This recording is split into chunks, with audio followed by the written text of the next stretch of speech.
Good evening, ladies and gentlemen, and welcome to another episode of Paint Desk Rumblings. I'm joined tonight by two wonderful guests.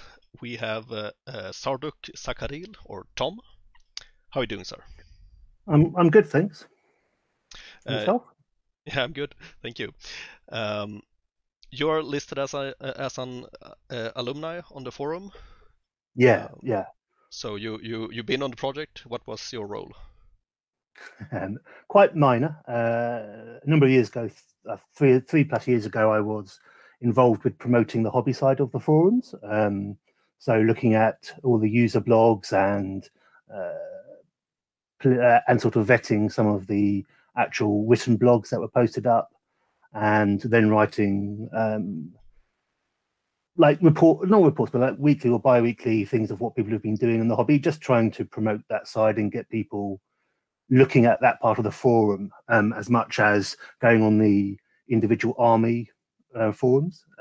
Back then, it was around like the 1.0 time, and every army forum board was exceedingly talkative and stuff like that. Yeah. And trying to promote people to go and have a look at elsewhere and all the different things. So yeah, so I did that for almost a year, I think, something like that. All right. But then I seem to recall something like that from a few years ago. Yeah.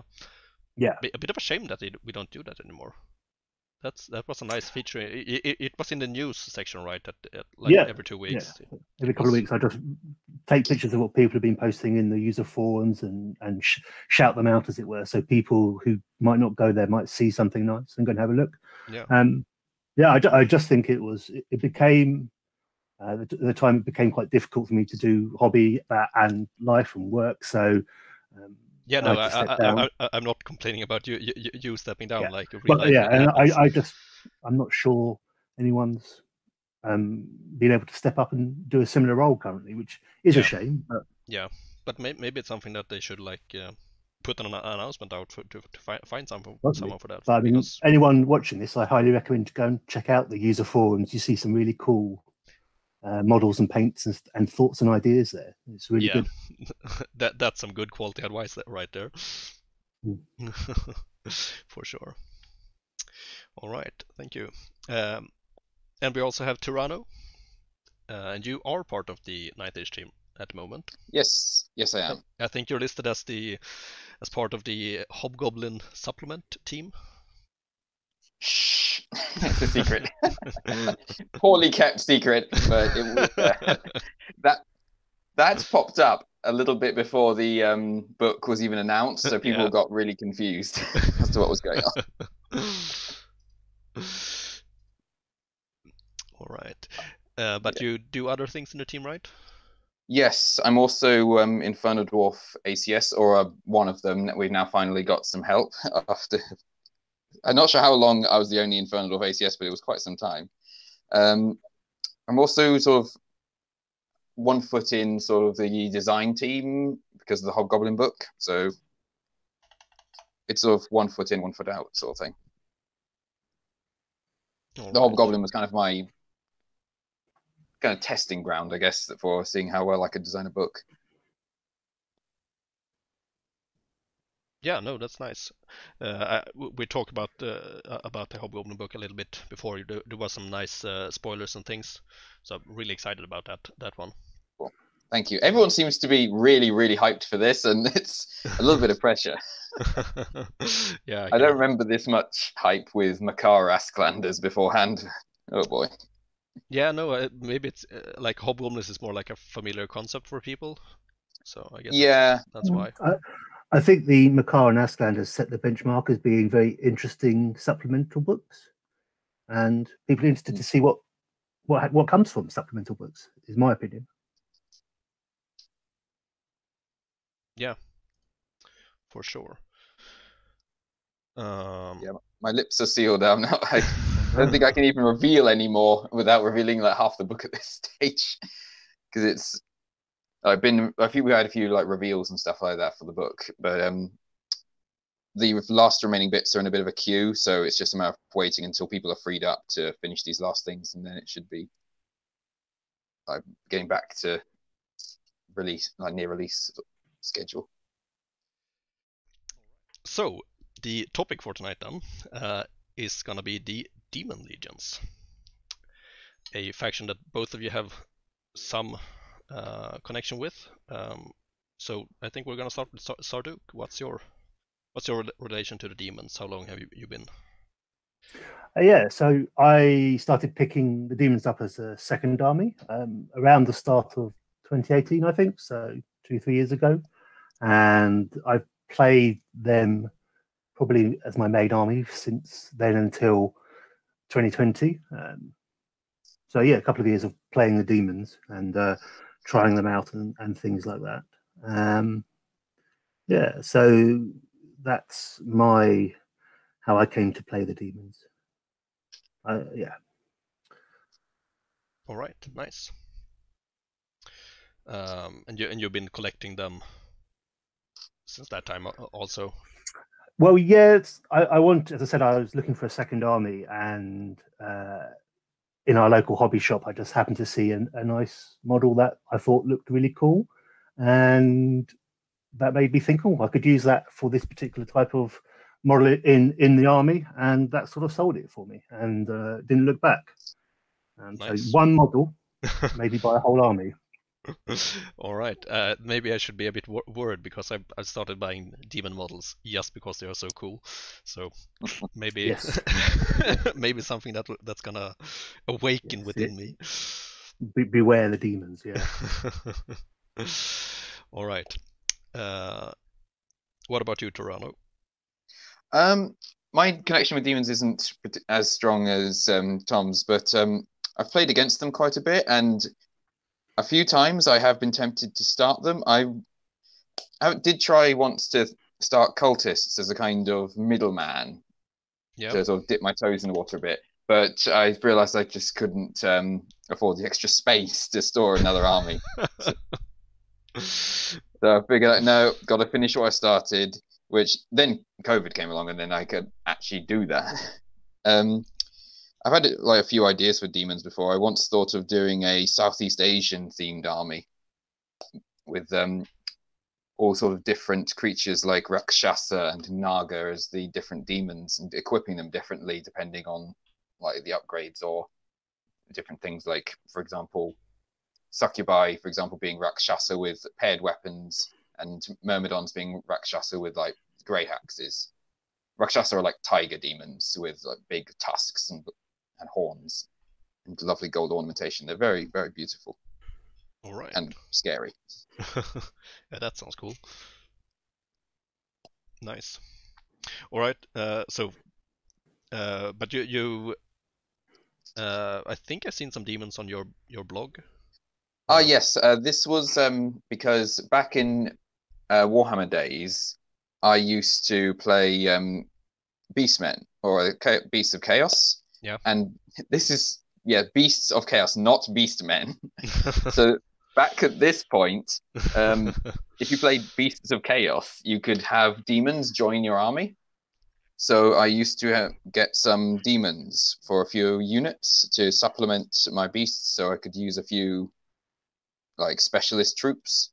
It wasn't a huge amount of them, but it was sort of enough to supplement stuff. Most of the time, though, I was basically using like Beastmen core units and then Chaos Knights, and then just using those two together. Yeah, I remember facing armies like that. Yeah. Sorry. Yeah, right. I also do love the bigger demons. I did build at one point it was going to be a bloodthirster, but then time moved on, and it eventually became like almost like an exalted herald, which was built from the Balrog model. But I did a lot of customization to it and changes. Like I sculpted some like dreadlocks on it. I used wings from a black dragon, which were more ragged and detailed than the actual Balrog wings. Did all sorts of things to it to make it look really different. Yeah, nice. Yeah, like the cultists have been a thing that's been tempting me a lot too. And I mean, I think maybe you could do that with the beast herds, like use the beasts as the cultist part and just add some demons to it. Possible, but as I said, I'm at this point where I've actually made a promise to myself that I'm only going to buy models if I can complete that many models first. I could So I'm doing what I can to. I could use a rule like that. It's not worked great, but all right. But it's only been in place since the beginning of this year, so it's a new rule. Yeah, for myself, I'm only coming at demons really as an opponent. I haven't played them, I haven't collected them up until very recently, where I'm started to collect a little warband of demons for skirmish. So that's been interesting, painting some demons, and I've sort of had my eye for the cultists too, starting an army of those. But if I were to do that, I would like really want to go down the route of like super heavy cultist stuff. So not like just using parts of another army and adding other things. Yeah, that's kind of how I am with armies, so that's why I don't think I could. Just I transplant bits over. And also my problem with that is that I really like the greater demons, and you can't have those in a cultist army. So see, actually, I don't like them as much. All right. But yeah, this little episode here, we're gonna chat all about the demons, focusing on the fluff, on the rules, and on the miniatures. Another faction focus episode. But before we get into that, let's shine the hobby spotlight. See what we're working on here. So let's start with you, Tom. What's on your desk? So I have a rather random approach to painting models, in that I tend to have 3, 4, 5 different things on the go. Tonight, I'm working on finishing off the final highlights of my Omen of Savar model. I've just got to do the gold highlights on this model. All right. And my second thing is finishing off a Greater Demon model. I've got the highlights to do on tentacles. So lots of tentacles on this, which is a creature caster model, which is my Sentinel, Strixien Spirit Sentinel model. Nice. That looked sweet. And yeah, so that's almost done. And my third model I'm currently working on is Jabberwock. All right. So what model was that? Omen model? That was from Privateer Press. It's one of their hero creatures. I'm not sure because I got it second hand, so I don't know fully. It's just in a big batch of second hand models I picked up. But I really liked the pose, and I'm sure I'll come on to the pose is quite arrogant, which is quite nice for an Omen of Savar. So, yeah, it looked like a good fit. And the Sentinel? That's from a company called Creature Caster, and they do a lot of amazingly good, detailed, big demon models. When I bought it, they had less of a range. In the couple of years since, they almost doubled or tripled their extensive range, and it's a very good website to go and look at some point. But yeah, so I have 3 of their models for 3 of my greater demons. But yeah, nice. So I highly recommend their models. Awesome. All right, what about you, Tyranno? Right now, I've bought a bunch of dwarves with me. I do not play Dwarven Holds, as many people on the forum are quite aware. These are actually for my Infernal Dwarves. Because getting your hands on Infernal Dwarf models is generally a bit more difficult, especially in plastic. Yeah. I prefer to convert my own ones, and I use the Games Workshop Dwarf Hammerers as a base for the model, because I want the army to be really uniform and look like every piece of armor has just come off, like almost not quite a production line, but it's all being made exactly the same. So all my models are based around the hammerers, and also because they've got scale mail, so they don't look as Celtic as some of the other dwarf models, because some of them have like Celtic insignias actually carved into the armor and in very fine detail, so I can't really remove those. But the hammerers don't really have that problem. I've been working on my Infernal Dwarfs a lot, and as you can see here, though, I've cut these in half. So you can actually see if I can move Yeah. that. What I'm planning to do with the halves is for the ones which the armored bottom half, I'm going to combine them with Dwarf Slayer torsos. And here's one I made earlier. Are those from the Fire Slayer range or? Yes, yeah, the Fire Slayer range, because they keep in the same rough scale with the others. So here's the one I finished earlier. Nice. To get an idea. These are going to be more like engineers and like war guys who work on the like war machines and stuff like that. Yeah, it gets hot around there, so they have to take the shirt off. They have to remove the shirts, but I didn't want them walking around on their bare feet because anyone who knows how hot metal gets can realize very quickly where that's going to go very wrong. But the torsos are actually for a different idea, because I've been remaking my Tauruks and I've got some horses here. These are quite fat horses, all things considered. Ignore the pin coming out of its bottom. That's going to be a tail later. So I've got this horse. I've got the top of the armor, and I'm going to just put them together, basically. Nice. So yeah, it's to make some Tauroks that are in scale with the rest of my army that aren't just sort of look like they're 50% bigger than they should be. It also means I can use all the weapons and stuff from the other kits, and it'll all fit together nicely. And I think that fits the fluff better as well. Like there are the really big Tauruks. Yeah, the anointed. But the others should be like normal sized. Yeah, I was also having problems with some prototype Tauroks where I couldn't get them to rank up because they were just too big. Yeah.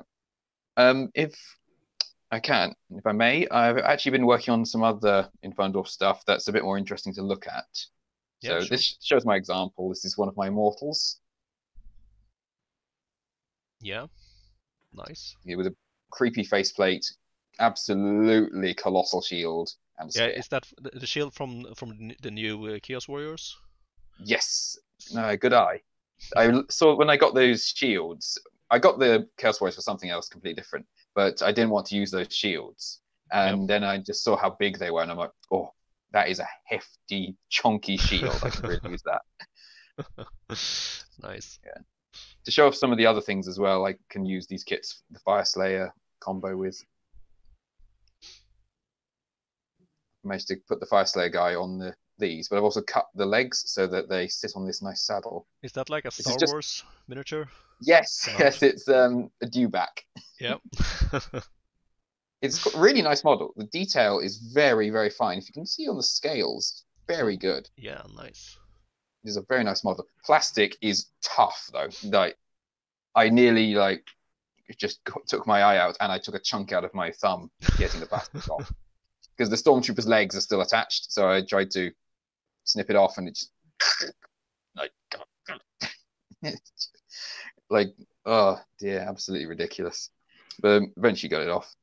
Yeah, he's going to be a nice little unit filler for my slaves. All right, nice. Because I'm a big fan of the Elder Scrolls 3 Morrowind, and there's some creatures in it which look a bit like dewbacks. So I saw the model, I thought, ooh, I could really use that for something. All right, sweet.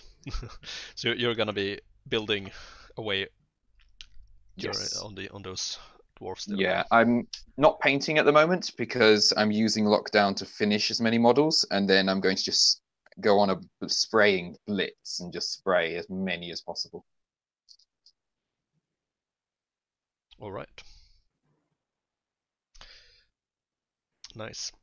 For myself, I'm working on demons, actually, in a way at least. You can see here, I'm working on a chicken.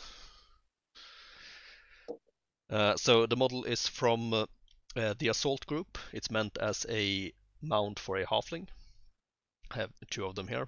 The other is base coated, pretty much. And they will be in my little warband as hellhounds or hell chickens. Hell chicken, or Hell Rooster, I don't know. Oh wait, El Pollo Diablo. The deep. Yeah, That's a very old video game reference, though. I'd love if anyone gets that. I did not get it, but I'll take your word for it. But I like the sound of it anyway. All right, yeah. So as I said, I started a little warband, and I'm trying out a few different demon models, um, and having quite fun. I mean, you can really go nuts with painting on these things.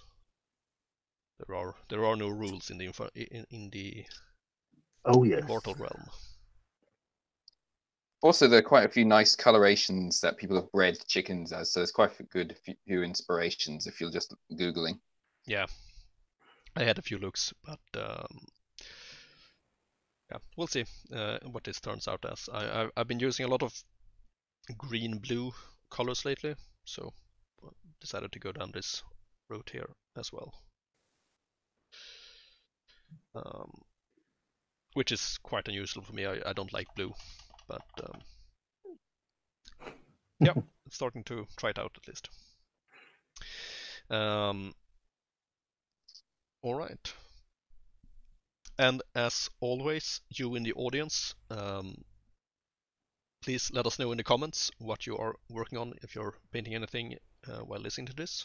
And that's always interesting to hear. So let us know in the comments. And we shall move on to some news instead. And I'm gonna share my screen so that you two can see as well.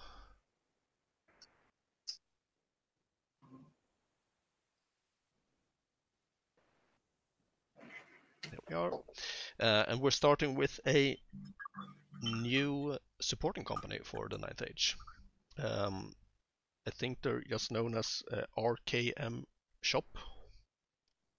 And they sell like accessories for the Ninth Age and other games, I think, out of MDF wood. So these are like engraved magic cards in wood. Ooh. And I must say I really like the thought of this, especially for like the flux cards up here, but like for the paths as well. Could be Yeah, really, that sounds really practical. yeah. So actually thinking about putting in an order for these because yeah, they look really nice. Like the path cards you'd have to update like once a year perhaps, if you're unlucky. Some paths don't get changed every year, so but the flux cards you can like just keep using, so those seems really nice. Yeah, I used to, well, I still do use basically this is kind of cheap, but I went onto a Magic the Gathering card maker website and I used to basically make the spells on there and just Yeah. print them off and Yeah, then just no. find an appropriate picture. Yeah, that's neat. I usually I print out the normal cards, but I often stuff an old Pokemon card into the sleeve with the printed Oh card, yes, so yeah, that you get the yeah. You always stiffness. need to do that. Yeah, because otherwise it's not sturdy. I've got some old Magic and Pokemon cards just sitting around. I just jam in there. Yeah. I mostly do it though because I'm a very visual memory kind of person. So I sometimes once I've associated a picture with a spell that I've Yeah. assigned to it, it helps me remember it a lot better.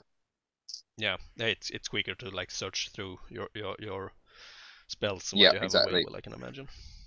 There, like my enveloping embers, for example, is a picture of a forest fire. So I know that when I'm flicking through Pyro, as soon as I hit a forest fire, I found enveloping embers. So whip, take it out. Yeah, that's nice. All right, moving on to MOM miniatures. They're pumping out a lot of stuff recently. Just keep doing it, and I think part of it is part of a Kickstarter that they had a while back. But some of the most recent are some elves, like this sorcerer here, looking pretty sweet. And they also did a Vizier model, perfect for some Infernal Dwarfs.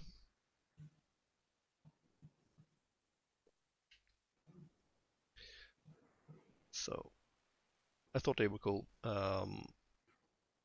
Not anything I'd be interested in, but if you happen to into elves and stuff like that, or dwarves, then could be worth a look.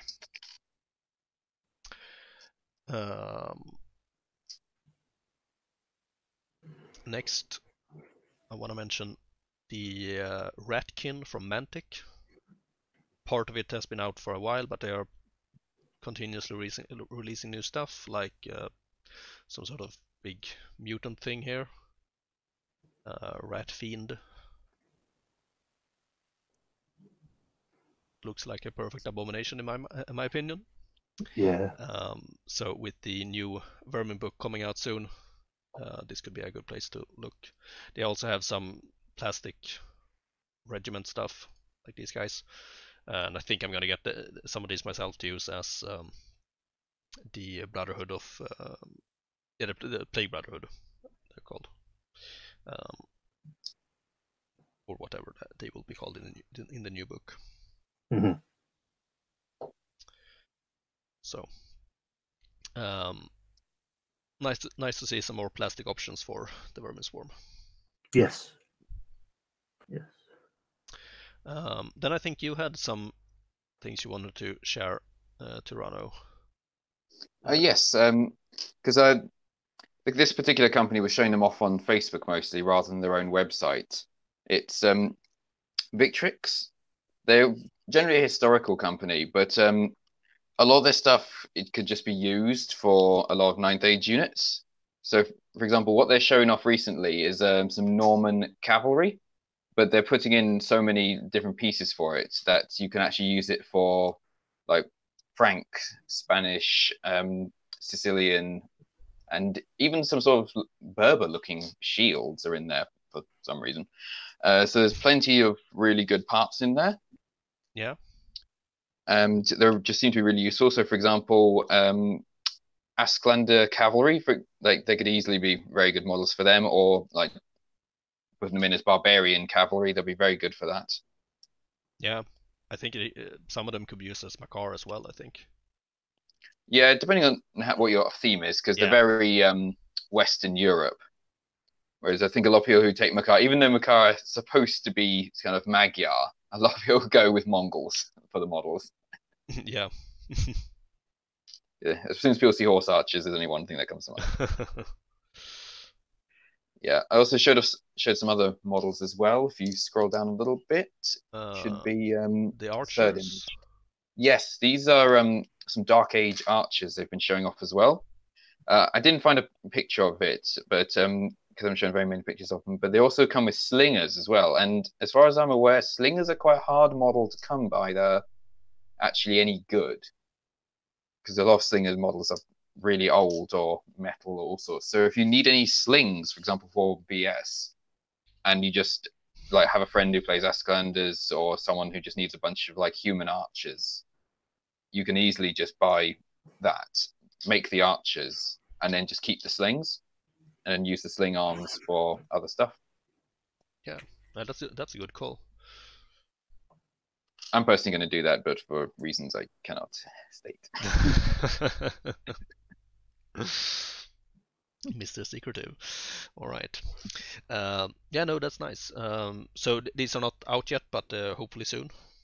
Yes, we're not quite sure about how soon they'll be out, of course, because COVID's kind of slowed things down for people. So I don't know when they're going to be out, but the Norman cavalry are really soon. Like they've been showing off a lot of pictures of them lately, and it's like getting to the point of I think if they show off 2 more pictures, I think by the time the second picture's out, they'll probably release them. It's just a matter of like following them on Facebook and seeing what's what, because they update everything pretty regularly on there. Yeah, nice. Yeah, I'll link that down in the show notes, as well as all the other miniatures. All right, thank you. Then I think that's all of the miniature news that we had. but there's also been some stuff from the Ninth Age. So there was an article that they published about the background. It was an interview with Scottish Knight and some other person. I can't recall. Like the head of background and the deputy head of background, I think it was. Did you see that? I have not. Unfortunately, I find it sometimes difficult to catch things on the front page because my favorites, well, not quite my favorites, but whenever I had to go onto Ninth Age, my computer saved it as the forum section because I'm on there way more than the front page. Yeah. So it automatically remembers, because, I mean, yeah, you're naturally going to be on the forum more anyway. Yeah. So it remembers it and it sends me there straight away. Yeah, I've had the same issue. I've forced it to put the front page instead because I want to catch up with the news. But this one I actually missed first. It was in a discussion that it was pointed out to me. But it's a pretty neat article. They talk about like the approach to world building and writing and all of that. So a little bit of a look behind the scenes on how the background is created for the Ninth Age, which was cool to see. But I think the biggest news this week from the Ninth Age is, of course, the reveal of the next army, or like the next army down the line. The big stomping dinos of the Sauron Ancients are getting a legendary army book. Oh, fantastic. Yeah. So after Vermin Swarm and a Kingdom of Equitane, it's the dinos time. You guys excited? I'm very excited personally. Yes, I'm excited. Nice. See how things go. Yeah, I think I'm actually, yeah. Yeah, go ahead. I was going to say, I'm a paleontologist, so dinosaurs are kind of not to quote Jurassic Park too much, but they're right up my alley. So yeah, I'm very much looking forward to this, and I'm very interested to see what they do with the dinosaurs, because I've always found some of the Ninth Age dinosaurs, rules-wise, reflect the animal really well, and some of them don't. Like, for example, the Alpha Carnosaur, I don't think I could find a more perfect way of displaying a large predatory dinosaur, or tyrannosaurid specifically, than the Alpha Carnosaur. But the Taurosaur I have an issue with because it's got impact hits. And recent studies have shown Triceratops can't actually charge things, because if it does, it'll break its nose. All right, so it's just defensive then, the shield and the horns. Yeah, like if you imagine this to the face, this bit here near the nostril is really thin bone, like right above the nose horn. Yeah. So if it collides with even just skin, the whole nose will just shatter. And that crest is actually too thin to defend as well, because most ceratopsians have a pair of holes in the frill like this, that is covered by a thin layer of skin. So if something bit it, it would just go clean through, like it's tissue paper. It's not none of that animal is built for charging like a rhino or anything like that. It's unfortunate. That's a bit boring. No, but I mean, they could give it parry, because that's the entire point of the spikes, is to parry things, because it's supposed to still stand still and shuffle around, sort of poking things.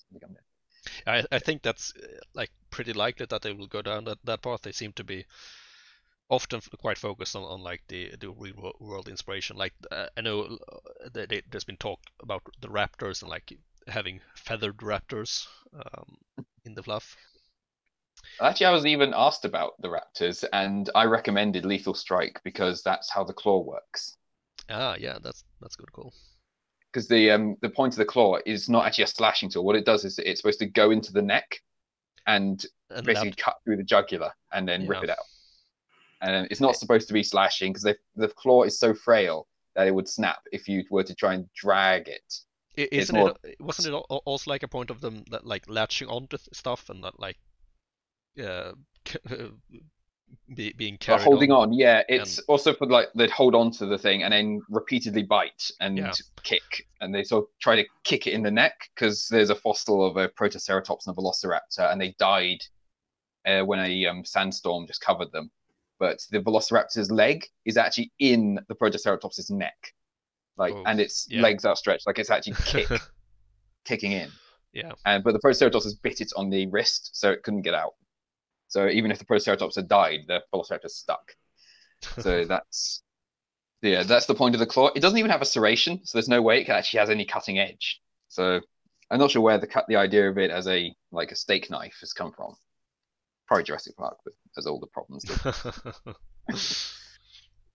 All right. Yeah, no, I think it's interesting. One thing that I'm curious about is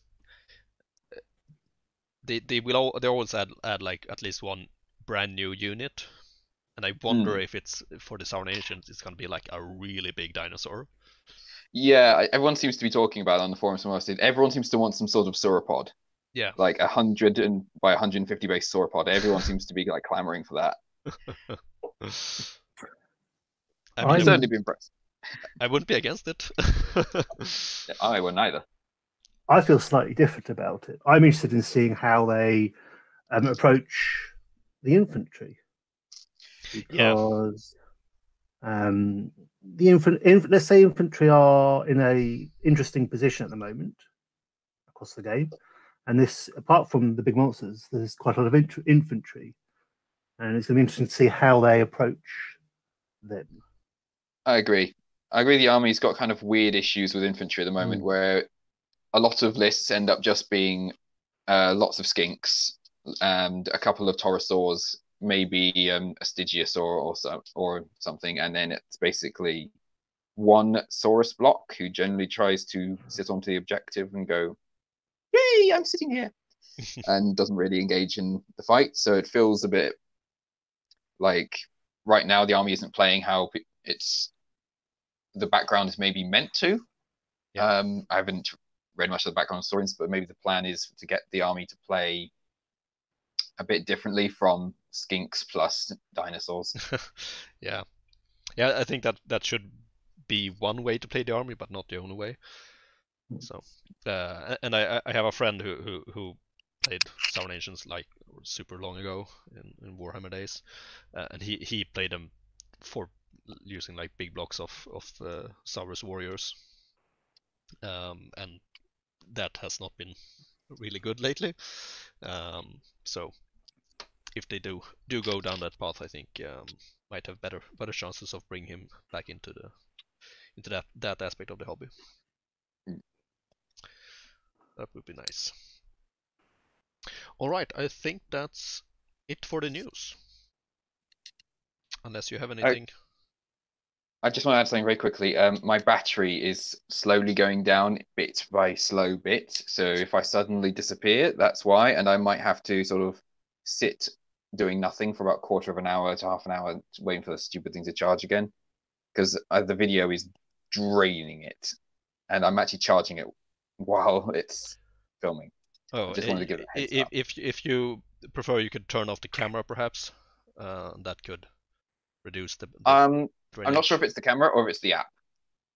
Because sometimes it's the app. Like, for example, Pokemon Go doesn't have like a function. I turn the camera off on Pokemon Go and it used to eat battery like Pac-Man. All right. Guzzling pellets. So. Yeah. All right. We'll see how it goes. It's an adventure. Yeah. But let's dive into the main topic, which is not the Sour Nations. I almost thought that was where we were gonna go, but the Daemon Legions. Let's start with some background. So we'll do some round robins and pick one thing, like an article, a concept, or something like that from the background. And Daemon Legions are quite spoiled. They have a whole beautiful book and also a supplement book with the the cultist and also the circling the abyss. So anybody want to go first with a pick, or should I start? I don't mind if you're Tom starts. You're probably a little bit better on this than I am, because I haven't read the Daemon Legion book for a while and I had to I couldn't reread the entire thing last night, so I just skimmed. I skimmed and found the bits that I remembered from last time that stuck no, out in my mind. That's fine. I can start with a little story that I really liked in the book, which actually connects to what I'm painting on now, and that's the Wrath story. So the first part of the book is structured with each chapter dedicated to one of the 7 dark gods, and then for each of the dark gods there's a section with a text, a fairly long text about something connected to that sin. And I really liked the text about the Wrath of Vanadra. Yeah. So it was like this tale about it's like a cautionary tale told to children in I think it's somewhere in the in Thapria, in the southern continent, um, and it's about a lion that wants more in life, we can say, and he meets this cockerel and or like this chicken that I'm painting, and promises you can have everything you want, just kill those who do you harm, those who do you injustice. And the lion goes out and he kills the monkeys, so they don't give him fruit anymore. So now he has to hunt for food, and then he kills the golden phoenix or something like that. So now he has to mate with the lionesses to get a child instead of being blessed with one from this phoenix, and like all of these things just making it worse and worse for him, to the point of where like what we know as a lion today. So before this lion messed up, they were like nice, they ate fruit and stuff like that, but then this lion turned to Vanadra and killed everything, and is now just wrathful and scornful and mean. So don't do that. Don't kill the apes. Yes, very much a fable. Yeah, exactly. Which is very good. So I really like that tale, and like in general, a lot of these tales, or like the start of each chapter were really good, I think. Yes. So one of my aspects I really liked was the story of the Hope Harvesters, which are something they're not entirely sure of, but it was written from the perspective of a normal human person, and they were part of a militia force who were sent out to a forest and searching for other militia forces that had gone missing. And they found out that the forest was bewitching them and sucking all their hope and optimism out of them, and everyone was just drained of it. And for me, I like the idea of the story of that and how the whole idea of it, but it did create for me a lot of potential ideas of what the models could be, how you can fit it in, and themed and stuff like that. So it inspired me quite a lot. That story did. Yeah. The Hope Harvester. I seem to remember that there was a story about the Hope Harvester, which was like from an Avras army. Yeah. So like it's one of the oldest stories that we have actually, from Avras, which was like I always bring this up, but I love that aspect about the way of Ninth Age writing, that you get information both about the stuff that your chapter is about, and like the monster that is encountered, if you want, but also about the people who are writing it. Yeah. So that was a cool way to get some insight into Avras and stuff like that. But yeah, I agree. The Hope Harvester, the concept of this like soul-eating thing, which just fills everything around it with despair. I like that. Yeah, and particularly how it's described in that it seemed to have different forms and shapes, and so it just opens up a whole load of possibilities for players from that, which I really liked. For sure. All right, Tyranno. For me, it wasn't so much the stories that I loved as the art involved, and not just from a quality standpoint, but conceptually. Yeah. So if you don't mind, I'm actually going to just cover some of the art. There's two pieces in there that, even though I can barely, like, I had to look through the book again, and I could barely remember some of the others, for example. But these two stuck out in my mind really strongly, and it was the Strixien spirit artwork of this colossal owl-like demon. Yeah, that's sitting on a pile of bones, and oh my goodness, it is Yeah. lovely. that's it. That It's is fantastic. Yeah, that is one incredible piece of art for sure. The other one was of what was it called? Is it the courtesan? No, it wasn't the courtesan one. It was the threshing engine, actually, of all things. Oh, I yeah. just loved the minimalist take that the artist took to the art. Like, Yeah. it's very minimal on colors, but it's very striking. It gets this sharp, fast feel to it. Absolutely nails it. Everything about it looks like it's built for speed and pain, and it's fantastic. Yeah, Absolutely love that. yeah, I can agree with that. It's really it really looks like it's built for speed. They're absolutely right about that. Yeah. So good call. All right. I think I'm also gonna spruik the envy story from the book. Another one of those intro stories. This one, again, I like what I like about it is that it tells not just about the thing, but also things around it. So this story is from an elf in Sagarika, the like India, which is a really cool part of the world, and it's about an elf who started like investigating leprosy, which is a disease that normally can't be transmitted to elves, but he started worshipping Kulima, the goddess of envy, with the purpose of making it transmittable to elves. So that because this particular elf wasn't very beautiful, and like that's beauty standards are like very important with the elves apparently. So by giving everyone else himself, by giving everyone himself included, he could bring everyone down to the same level, which was like the purpose of Kulima, the great leveler. So I like that story and how it expressed that envy is not just lifting yourself up, but it can be a purpose of bringing everybody down instead.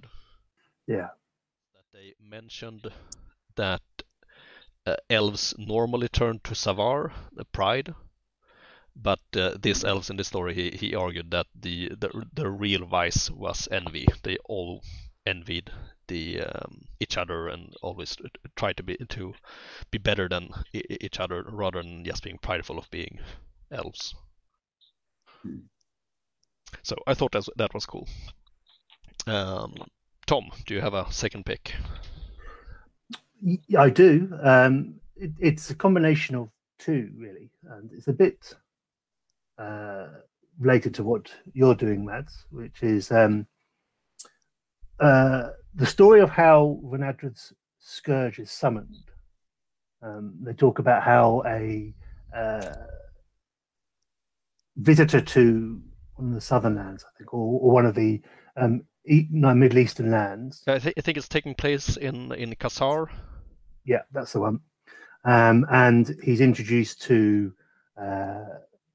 potential cultists, and he finds a potential cultist cell.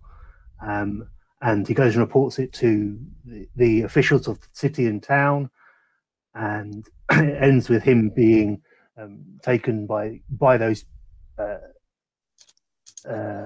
leaders, as it were. Yeah, the city elders turn out to be the actual cultists. The actual cultists, and they actually use him as the final sacrifice to summon the greater demon of wrath.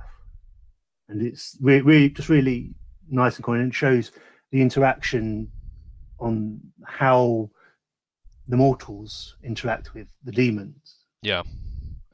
Yeah, I think that's something that the Ninth Age fluff does really well. I think, sort of in an odd way, perhaps it makes the cultist book feel very apt and very suitable for the world. A bit, maybe more so than the actual demon book, but that's a side thing. But no, that was a really cool story.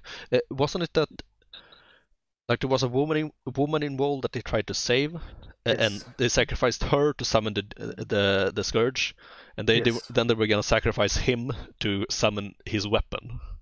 Yes, that was it. Yeah, I like that. And the other one that struck out to me was how there's the pride aspect in the pride area, where you get the journal entries of someone who summons a blazing glory to a town, and reports on, like, you can see over time of how the progression from just trying to summon to actually summoning to being consumed by the whole power aspect of it. It's quite nice and interesting to see that approach. Yeah, that's a very recurring theme. How it's like always just spirals out of control with demon summoning. Yeah. Did you have a pick, Tyranno, or I can build on to this? I think a bit. No, I kind of gave both of mine earlier with the art. Right. The only thing I was just going to quickly add was when Tom brought out Kassar's, I'm just really looking forward to when Kassar gets a book. Yeah. Big fan of the Berber play style, and so the Berber army is full of that'll be your 20th army then, will it, Joe?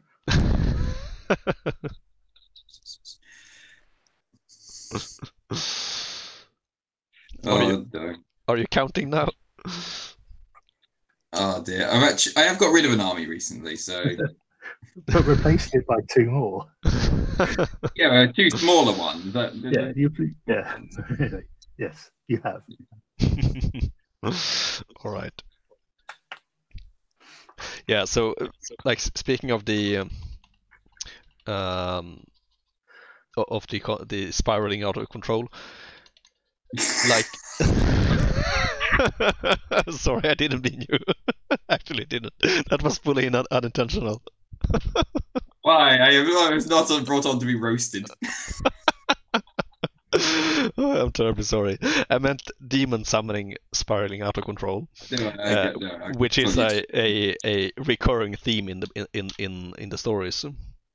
And like I like how the Ninth Age has structured this way of demons coming into the world, like really explain how these beings that don't really belong in this world actually come into being. Like some of them come with natural disasters, like just huge armies just spawning forth at random, and then there's obviously the summoning part, which I mean there seem to be several stories where like it starts with just a cult in a city, and then they like take over the whole city and start sacrificing, and then just spirals, and it ends up with just being a big hellhole of demons there, and some army has to go over there and beat that down and kill all the cultists. Yeah. And I really liked how this just kept happening. It seemed. So that's nice. All right. Do you have any last pick, Tom, or should we move on? Well, I'll do an honourable mention to a couple. One thing is part of the book is dedicated to specific greater demons and their armies and hordes, including a little bit of banners. Yeah, that's and a little great bit pick. This description on how these greater demons have been reported. So, there's a greater demon of Akan who is a sea crab, a humongous sea crab. Yeah, that's my favorite too. Hordes everything, and it just those descriptions and how they put forward are just such good fodder for creativity on how you want to theme something if you wanted to do that. It's just a really, really nice. Yeah. That and there's another one which says the greater demon only ever appears as a golden statue or something like that. And so it just gives you this idea of how you can center your army around one particular theme or idea and just spread it throughout the whole army, which is really good in my opinion. I really like that. Yeah, I think that there was a sentinel as well of Nukoja, which was like a big barn, or like it's the size of a barn, but just the strangest creature ever, just floating about. Yes. And like it obliterated one of the Avras legions and stuff like that. So yeah, that section of the book is awesome for sure. So great pick there. All right, then let's move on to some rules then, shall we? And I gonna toss it to right. First, we're gonna start with some overview. Like, is this a fun army to play? Is the book internally balanced and compelling, do you think? I'll hand this to Tom first because he can give one side of this and I'll give the other side. Sure. I think the army can be very fun. There is a bit of a learning curve when you first start out, either playing against or with it, which can result in some extreme results, primarily because of how the demons work in the game with their special saves. It can mean that sometimes you just are surprised by what happens. But once you start to get the hang of that and you start to explore the book, I think it's a very fun book to explore with lots of modeling fun potential, lots of powerful combinations within the book. And I feel it's pretty internally balanced in that if you want to explore different play styles, you can, depending on what you pick. You can't pick everything and have the book work, but you have to sort of design your list. But once you get on top of that, I think it is very fun and is pretty good to play and pretty powerful, I think, most of the time. Yeah, like externally it's one of the most powerful armies, I think, at the moment. It's up there. It's certainly up there. Yeah. And I think like part of this you said about a steep learning curve or difficult to pick up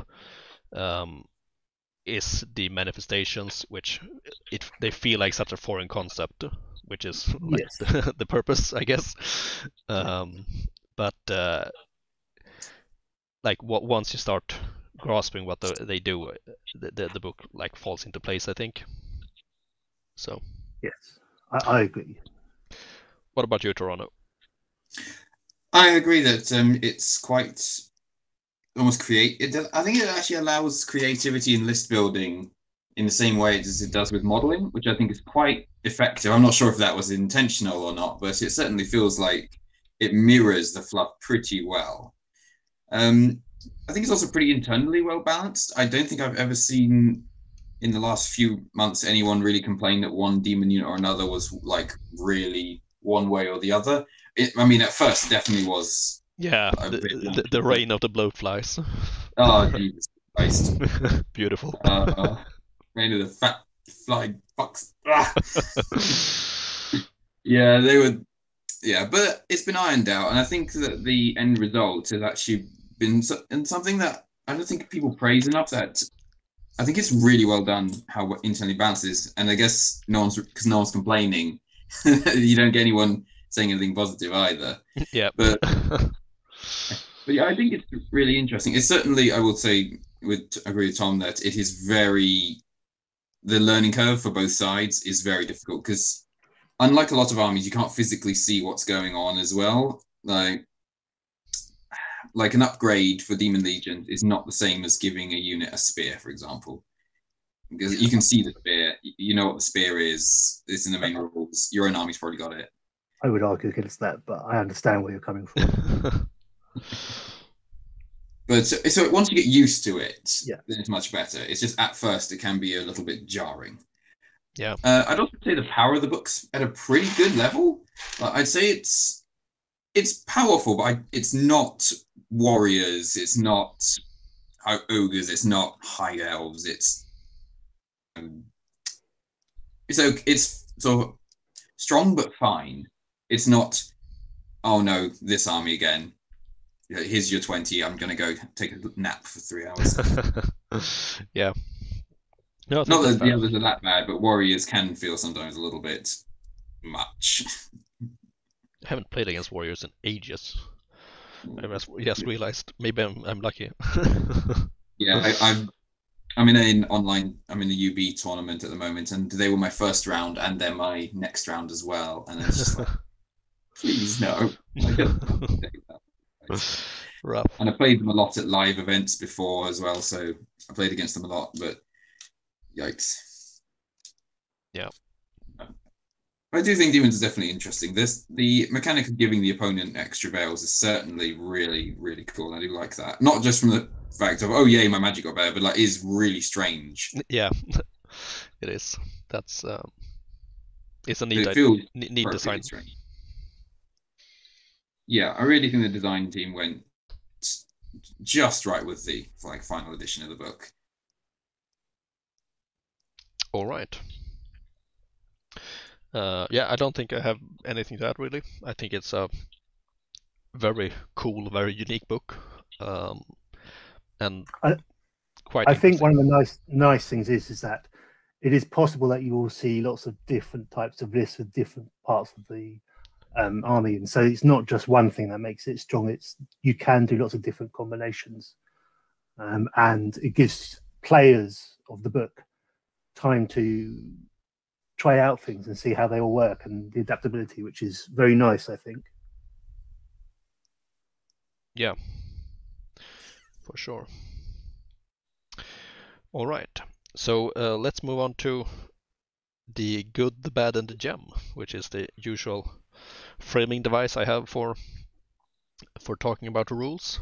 So we'll each do one pick for something that we think is really good in the book, a unit that is strong quite objectively, a pick that is bad, the opposite, that seldom sees play, and a gem, something that we personally think might be good but isn't generally recognized as such. Something like that, at least. All right, so do you want to start, Joe? Yeah, I actually brought my list up here.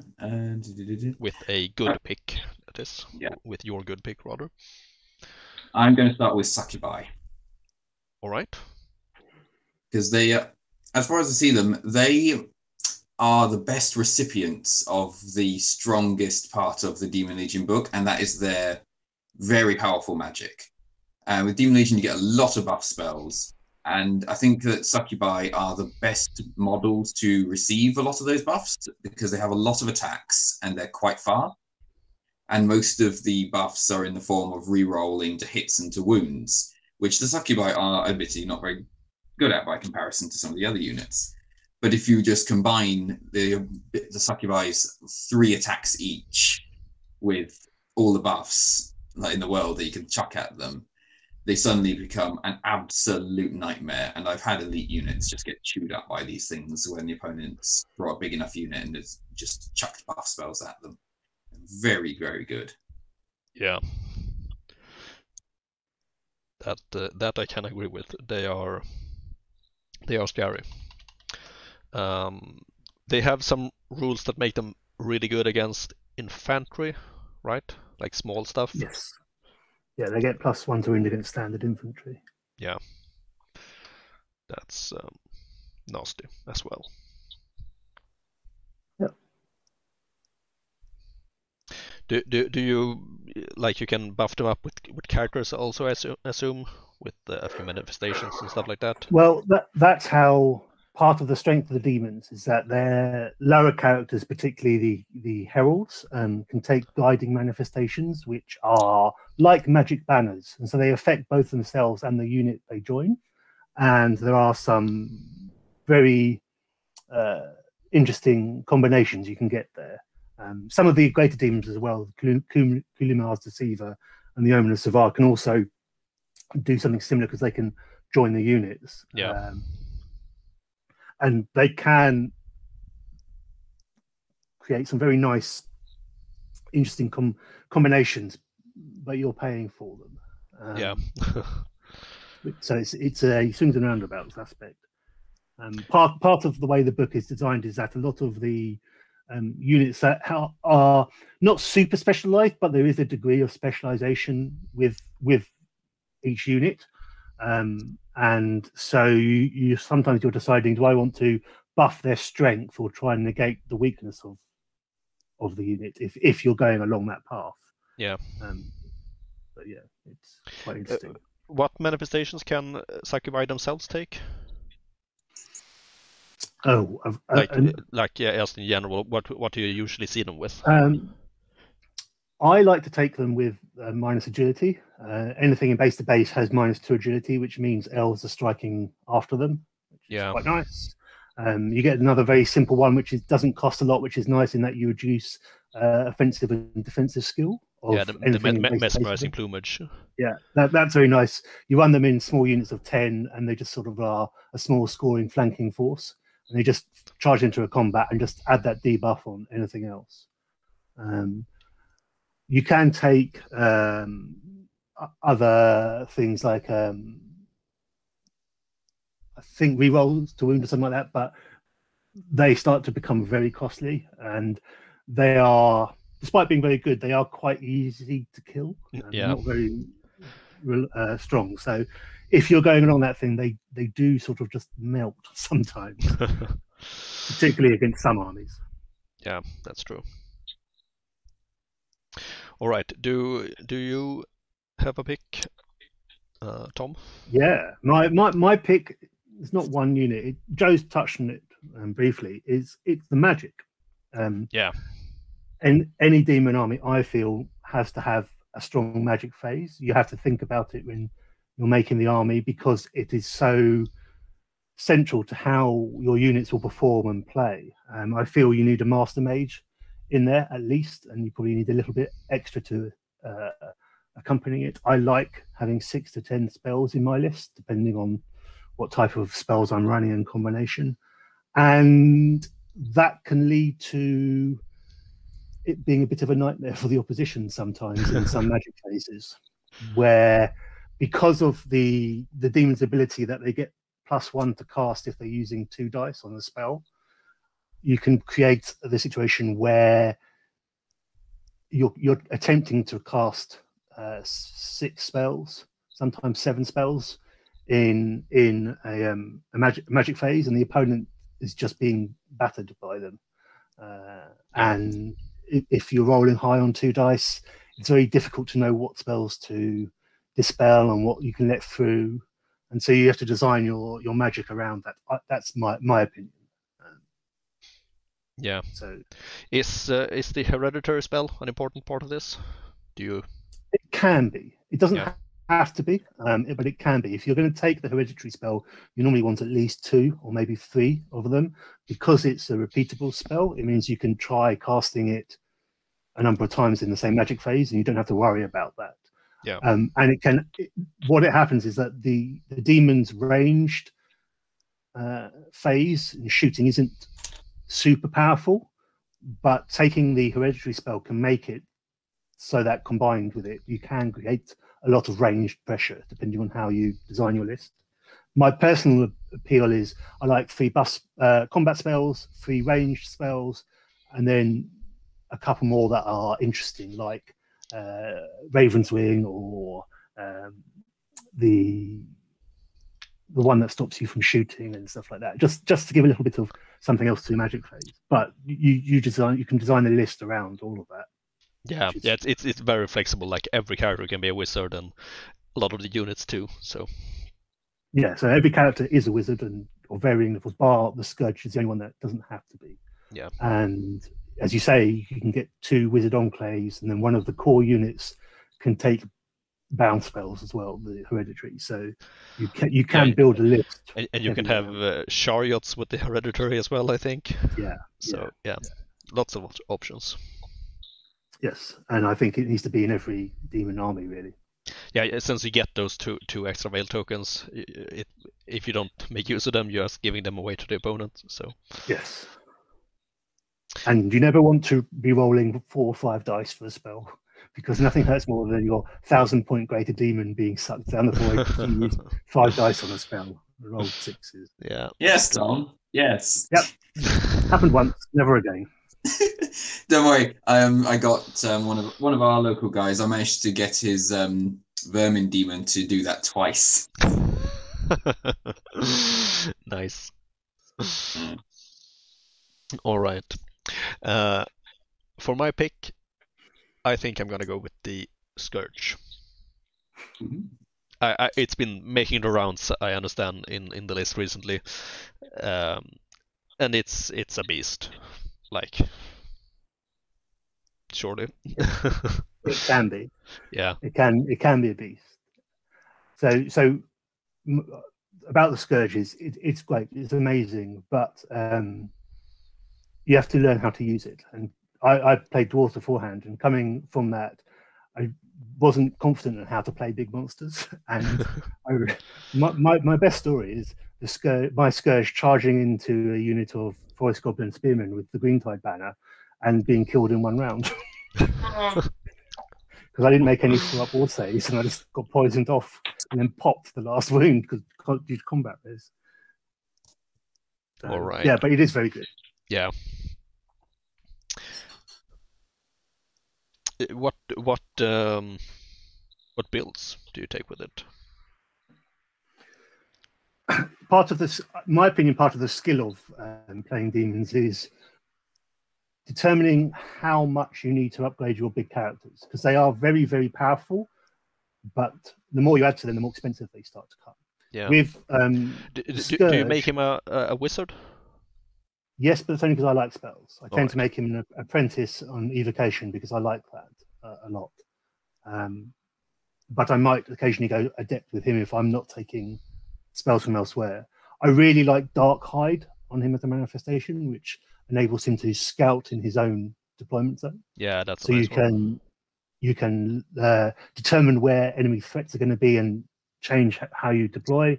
And I quite like the parry on him as well, just because he doesn't have the greatest defensive skill, and it just gives you that little extra bit of protection in combat, just in case you're having to go into a potentially strong unit. But there are lots of things, and you can load up the greater demons with lots of different types of buffs. Yeah, for sure. All right. Time for some bad stuff then. Do you want to start, Tyranno? Yeah, if we're going the same loop way around, what did I have written down? I had the Harbinger written down, but mostly not because he's bad, because he's very boring. It's weird. As Tom explained, it's an army of of units that are quite specialized, and the Harbinger is a Swiss Army knife. But the problem is, why would I take a Swiss Army knife and use the knife bit if I could just bring a machete? Yeah, fair. It's that sort of concept. I just don't find him that attractive. He just seems to be sort of a bit of a flexible unit, but you don't really want flexibility in this army because everything needs to sort of be trimmed to exactly your specifications, and there's going to be a specialist who will do what you need better somewhere in this army. Is he mostly taken as like, as we said earlier, to get an extra manifestation in units, in the core units? I don't know. I don't think I've ever seen a list with him written in. I might have just missed one, but I've not studied Demon Legion lists particularly, but I just don't think I've ever seen that name pop up.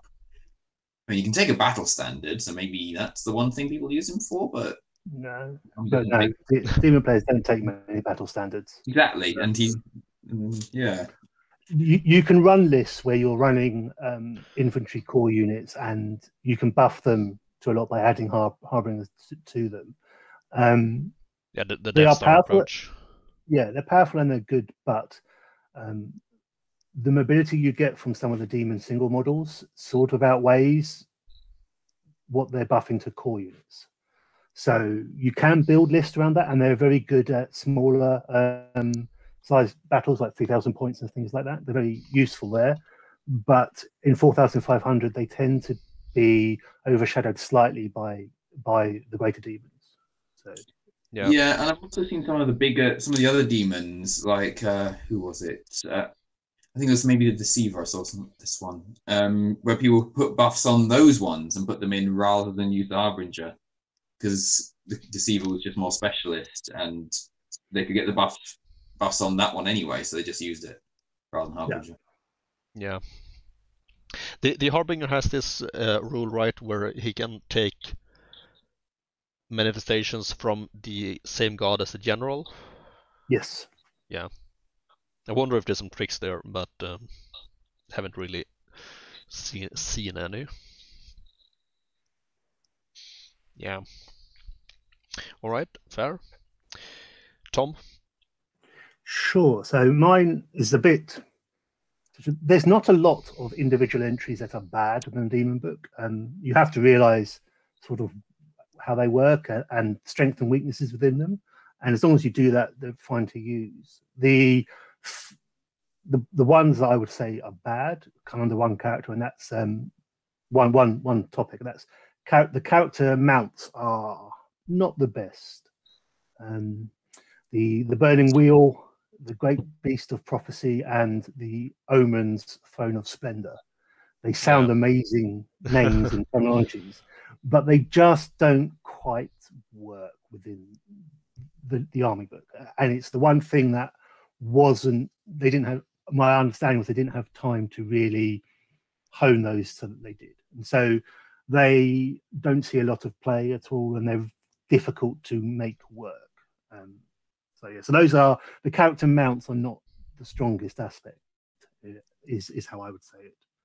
Yeah, I think the most common is the Dark Pulpit for the Sentinel, for people yes, that's the only one that is for the boring people who don't want to use the big chicken. Yeah. Or the big owl, but yeah, that nearly made me start the army. That artwork. Good. Yeah. I can relate to that. It's kept me on the edge for a while, that artwork. For sure. But no, the mounts are not that common. I talked to a player before this who thought that maybe a cool way to play the army, and this goes into a little bit of a gem discussion perhaps, but he wanted to try using a couple of harbingers on the pale horse, what it's called, like the small cavalry steed. Yeah, and put them in with a unit of sirens and create like a super fragile, super quick, super hitty Death Star thing, with a few manifestations in them to boost the sirens as well, I guess. Yep. But yeah, I'm not sure how much steam there actually is in that engine. It will be hard to keep them alive long enough. Yeah. Although they are fast, so you can hide. Yeah. They are. And I think you can give them kaleidoscopic flesh, at least, for that hard target, which is nice. Yep. All right. So that's 2 bad picks. For myself, I think I'm gonna go with the imps. I haven't seen them used. There seems to be better options in core always. Well, yes, I agree with you personally, but there are people who have made imp lists work. They primarily focus on magic and shooting, and They bring a bit of both. It's not great, but it's a bit of both. It's a hard aspect to play, I think, and when you see reports on it, it's hard because you can't flee and things like that. But I agree, they're not the greatest. Yeah, but they are usable. They seem really tricky to use, at least. Yes. Yeah. My experience is when you get in range to shoot something, it can charge you the next turn, and you sort of then melt. Yeah, they really melt in close combat. Yeah. All right.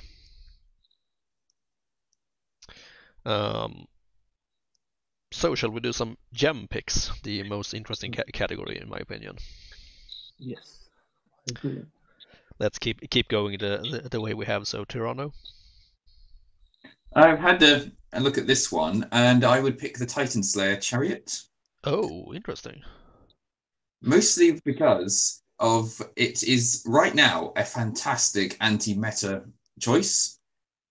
This thing is clearly built to find monsters, hunt monsters, and then punch monsters in face. Yeah. Right now, single models are kind of running around all over the place. Yeah. Now, not all of them are big, but a fair amount are. Like, for example, the tournament I was in recently, triple giant on a lot of armies, like a lot. And I feel the Titan Slayer can run around and really threaten those models and like keep them in check. And I think right now taking 2 of those would be very effective for a demon list to keep monsters like tame. And they're not expensive either. They're quite cheap. They're res 5, so they're at least pretty durable, along with the 5 pages. And 4 hit points, they're a pretty tanky chariot. So I'd say they're pretty decent. And they're a single model themselves, so they can therefore also keep up with the monster, keep up with the opponent at all times. Yeah, no, that's an interesting pick. I haven't seen much of them, but they really do seem like a meta pick right now. You're right on that. Yeah, it's the multiple wounds bit that also is the holy grail on there. The ability, like, it's even if like the maths doesn't work out, they will have the dread mill factor where people just remember that one time that they lost 3 monsters in 3 turns to do the damn thing. Running. They're like, no, not again, and I'll keep away. Yeah. Yeah, it doesn't actually have to kill it. It can earn its keep just by keeping it away. Yeah, exactly. Because it's not that expensive, so yeah. No, I think that's... most monsters are 50% more expensive than this thing. Yeah. No, that's a good pick. I like it. Mm-hmm. What would it take for manifestation on that one? I didn't even look at the manifestations, if I'm honest. I guess I'd personally go with centipede legs just to make it better at chasing stuff down. But to be fair, I'm a huge fan of the Banner of Speed, so that might be just a personal like thing with it. It does make it better at doing its job. Yeah. So that's probably going to be my number pick, is to give it centipede legs. And none of the manifestations are that expensive on it. It's 20 points. It's chump change. Yeah, no, that sounds very fair. All right. Tom? Sure. So my little gem will please Matt, I think. It's most people are currently using the Sentinel of Nakuja on the Dark Pulpit. My little gem though is with the Strixhaven Spirit upgrade. Yeah. Because the combination of that gives you such a mobile caster who is really, really quite tough. The way the rules work, you can take iron skin on it, and you can end up with a flying toughness 7 monster who's a master wizard who enables you, if he doesn't march or charge, to convert power dice at 2 to 1 instead of 3 to 1, and he can just sit there and just spam spells all over the place. He has a 4 Aegis. It's really good and useful and quite tough to actually deal with. And if they start focusing on him, he can just fly away, get out of the way, and then the rest of your army is able to take advantage of not being targeted. Yeah. I've played it for 18 months, and I think I've lost it once in the game, and that was only because I was trying out to see what it's like if it charged into combat, and it didn't work. But it's not bad at going into things like bunkers and archer units, but I flank charged it and it didn't work. But for me, it's such a great combination. If you're wanting to play demons, you get this great big monster who's a really powerful mage and helps your whole army, and it's just really, really good. I was going to say, this damn owl keeps popping up. Yeah. we all seem to love the owl. Yeah. But no, I think that's a really good pick. Like you say, the ability to convert tokens at a better rate if you don't march is really valuable, and I think that makes people discount the spirit upgrade because you think that you're not gonna have really use of that higher movement. It's 25 points. Yeah, the upgrade, and it gives you res 6, I think. It gives you extra wounds. It gives you the flying movement. Yeah, it's great. Yeah, and like the flying movement, that's just a precaution. Like you're not going to use that most of the turns, but when you need it, I can imagine you're very glad to have it. Yeah. I mean, if you are being threatened, you can just fly over things or get out of range. If you need to get to range of a spell, you've got that movement. You can get out of charge arcs very easily. It's great. One of the other upgrades is segmented shell, which enables them to reduce multiple wound attacks on them by 1. So you can take that to negate quite some of the damage of some cannons and things like that. And the other nice thing is that their greater dominion, which is if you make them the general, you have the ability to activate their greater dominion on a unit within their range. It makes the Aegis save better against some things. So some of your units can have against special attacks, right? Special attacks, yeah. So if you're coming up against lots of beast-herd chariots, for instance, it's quite nice. I think that I really think that's maybe an underappreciated value of it. Like special attacks are not that common, but some armies do quite rely on them quite heavily. Yeah, I imagine that going up against Infernal Dwarfs, it can be quite useful because I think it would shut down the Volcanic Embrace. My first thought was the Plague Pendulum. Yeah, that's nice too. Yeah, I found that if you shut that down, the Plague Pendulum becomes a bit of a sorry set. Yeah, then it's just a grind, like an anvil. It doesn't do much damage. Yeah, it's just a sponge. It doesn't deal with that. Yeah, that's true. On that note, it's worth, I find, because I'm a visual person, I always forget to activate the Greater Dominion. So I actually make a little token marker which I put out on the units at the start of each turn. Yeah. Because otherwise I'll forget about it. And there are times when it is really useful, so it's worth doing and worth remembering about it. But that's me getting older, probably. Remembering everything. Yeah, no, that's good. That's good. Like it is difficult to keep track of everything. The other nice thing about the Sentinel is their secondary ability is before the movement phase, you can see what your magic card's going to be as well. Yeah. So that enables you to sort of have a degree of forward planning, that if you're getting a big magic phase, you can be a bit more aggressive with your movement. And if you're getting a weaker one, you might not want to be. You might want to be a bit more cautious. Yeah. So it is a very nice model. And you can, I guess, you can plan a little bit like how many tokens you will need to spend if you march or contra not marching. So yes. There's actually a point I was just going to make with that ability. Is one thing you can also do is with ranges, because if you think, I'm going to use loads of spells this turn, you'll want to be in range for all of them. But if you know you're only going to use a few, you might as well play it safe and keep in range of just a couple of your longest range ones. Yeah. So yeah, it does really influence how you move quite a lot. Yeah, that's fair. All right. Yeah, I like it. Okay, my gem pick. I think it's gonna be the Hope Harvester, which is one of the shooting units. Like you can boost its ability to shoot spending Veil tokens. And I played against Hope Harvesters quite recently, actually, in a cultist army, and I think they do very well in a cultist army because you can summon them and then shoot immediately after, which is neat. But I think they have a place in a demon army as well. Maybe with the big upgrade to making them really stompy. I think that's an underappreciated monster because it's quite tanky. Yeah, you tend to see the bigger ones a bit more often because they can also be used to block line of sight for your greater demons. So you can sort of use it to hide. The interesting thing about them is, I believe that they are war platforms, so they can join a unit of infantry. Unless they are upgraded, I think, then they can't. Yeah, the big ones can't, but the smaller ones can. Yeah, and that's an interesting situation. Yeah, for sure. So yeah, I think there's some value in them. Do you mind if I just add in an honorable mention?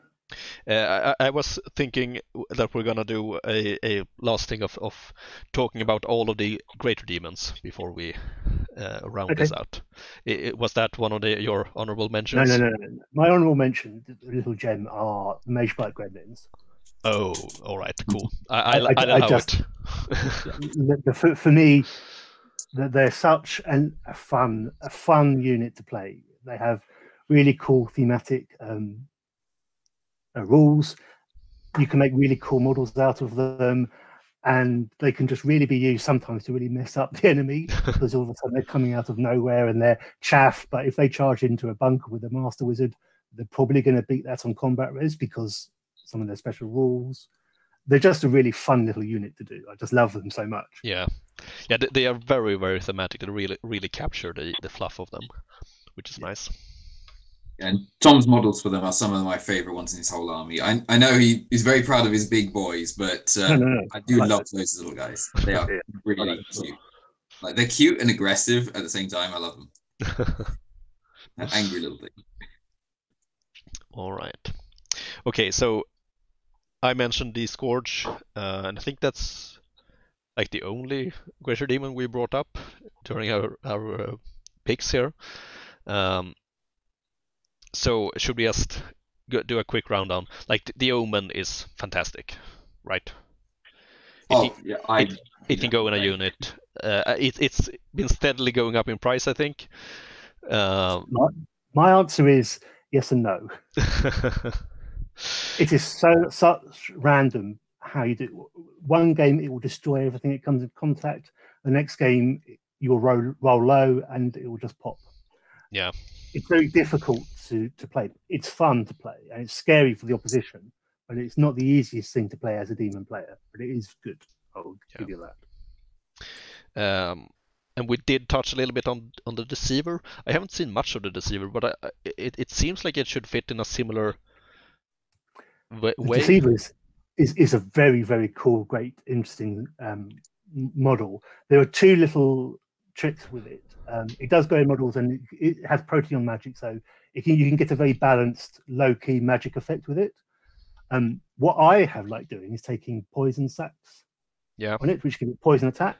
On 5 up, right? Because it has on 5 up on that, but you can take guiding and give it on the unit it's with, and you can join it to a unit of Eidolons, and their shooting attack gets the poison as well. So all of a sudden you're getting poison shooting attacks.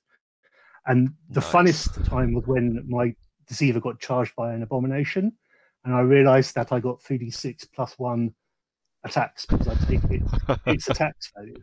I got 3d6 plus 1 poison attacks against the A-bomb, which was very, very nice. Yeah. Actually, was a very dead A-bomb. Yep. I was going to say I have faced the Deceiver. Mostly all the guy did was he used it to just brute force spells through. All right. Yeah. It's the majority thing he did with it was just he just took it because it was like very strong mage, and it can also because it can go in a unit because the guy was playing 2 big units of succubi, so he wanted to protect the mage, so he stuck it in there with him. Yeah. So that's why I took it, because it's small and it's a Wizard Master. So I think that's what it's got going for it. Yeah. I mean, it's not super powerful, but it is very powerful for how small it is, I think. Yes, it packed a lot of power into a tiny little package. Yeah. All right. So we talked about the Sentinel as well.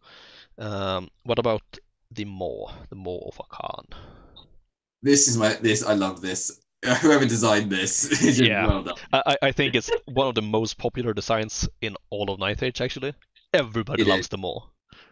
Yeah, I've started to see play as well. So thank goodness it's finally people are going. All right, I'm actually going to play this fat guy. I think it's seen play as like a flanking unit of sorts. Yeah, I've seen it like a big sort of flanker where people will just wheel it around into a flank and just start playing Pac-Man with it and just gobbling it. Yeah, and hopefully not exploding. So yeah, undead players have tried. I've seen undead players try to shove skeletons into its face and have them basically just jump into its mouth just to get that off. Yes. All right. Everybody loves them all. Yes. What about the Miser? I like the Miser. All right. It's a tank, right? Yes, I played the Miser. So when I picked up Demons, I didn't want to go along the route of playing the Hoarders or the Lemurs, who are the tanky units out of the units. But I did find that there was time when I wanted a tank to be able to hold up something, and I found the ability to take a Miser was good at that. It's expensive, but you can make it work. Is it good as a general? He's not going to die. He's not going to die. Not so much, because being a tank, there might be times when you have to use it and throw it into danger. I prefer taking something else as a general, but it's perfectly fine as a general. Yeah, and its Dominion is giving defensive skill, right? Yeah, which is pretty cool. I yes, mean, if it gets you over the edge, then it's well worth it. Yeah. All right. What haven't I touched on? Courtesan, of course. Which is starting to be quite popular, I think. Yeah, this one kind of terrifies me. I have nightmares about the courtesan, and not. So the courtesan is hard to use in that you wouldn't think so, but because of its abilities, it becomes a major threat for the opposition, and it tends to get targeted quite a lot. And it's pretty fragile as greater demons go, particularly to spell damage, which makes it tough. And it's hard to get a flank charge if your opponent knows everything about it. What is interesting is you're starting to see lists with 3 greater demons, which are the courtesan, the Maw, and I think the Miser. But they don't have many upgrades. They're quite cheap. They're kept cheap. But you have 3 greater demons, and that means that the opponent has 3 threats to deal with. Yeah. So those are lists that are starting to surface now, which will be interesting to see how that develops. Indeed. All right. I think that's it then for rules. Shall we move on to miniatures? Oh, yeah. And round this thing out? Then I'm gonna start sharing the screen again.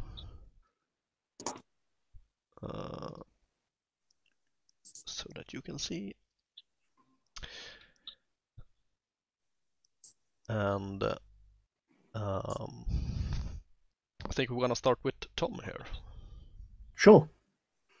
So my first recommendation, and what got me into the Demon Army, was Privateer Press's Warmer Hordes. It's a picture of the actual model that got me in, which is the Scythian. I just saw one of those and thought, oh my god, that's awesome and cool, and I want that in my army. And I bought loads of them, and I've got a whole unit of pretty much them as my themes. And then started exploring more, and I just found that I liked a lot of Warmer Hordes and Privateer Press. They are great for a number of things, in my opinion. A lot of the single models or small unit size entries are great. I really like them. You can use them and mix and match. They're a bit, they can be a bit expensive, but I think it's worth it for the most part, as they give you very interesting and dynamic models. I particularly like using some of them as unit fillers. You can really become almost dioramas based and stuff like that. And there's plenty of range, and particularly in the Legion of Everblight is the one I like the most. But I've mixed in a couple of other of their ranges for aspects of it. One thing that like the Legion of Everblight has is a very it's a very uniform look. Yeah. Like everything really fits nicely together within that army, which is cool. But those little ones are my Magebite gremlins, and they're a joy to paint. A joy to paint. You put two of them on a base, and it looks really good. Yeah, I love them. They're adorable. Yeah, they are adorable. Nice. So cool. All right.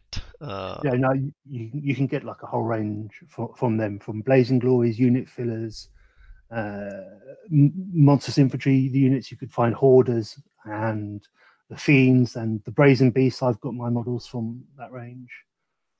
There's a lot of places you can go to explore what you want to do. So yeah. Even have some gargantuans that might be used as like a hoop. Well, I mean, one of them is the model I have for my Maw, but I haven't finished painting it yet. Not that one, but that is pretty cool. It'd be huge. All right, cool. Yeah, and they're pretty big. Yep.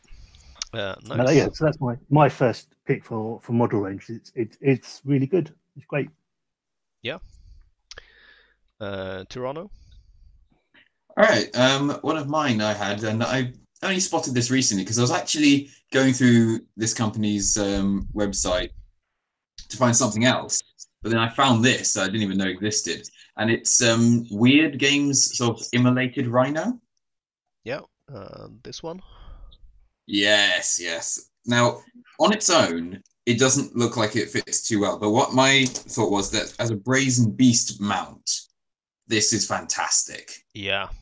Like, if you're not a fan of Games Workshop's metallic rhinos, then this is right up your alley. Like, this is fantastic. I love this model. This is really good.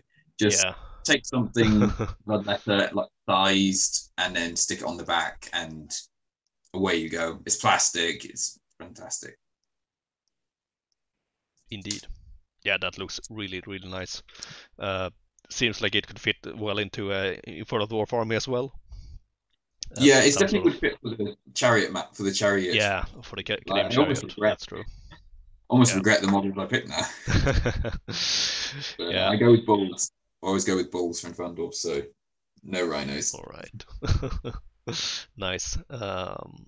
Yeah, I have some weird miniatures as well for my demons, or I have some of their what they're called, gamin, I think they're called. So they are perfect little imps, but you get 3 of them in a box. Nice plastic sculpts, but 3 of them in a box and quite expensive. So you're gonna need a lot of them to make a unit. That's what I find with Weird is you've got to make sure it's not a model intensive unit. Yeah. For example, I bought the Shadow Emissary, which is basically just a Japanese style dragon, like a Mizuchi. It's really good, and I'm just using it as a model for my Empire. As the dragon mount. It's literally a one-off. It wasn't even that expensive. It's just 25 quid, which is for a single big for quite a big model. It's a decently sized dragon. Yeah. And I just used it for that. All right. I'm gonna start with my absolute favorite pick for this army, which is the Guardian from Nightmare Miniatures. And Nightmare's right. What on earth am I looking at? What on earth are you looking at? I love this dude. This is my favorite model ever. This is my #1 pick for a Deceiver of Kulima. Yeah.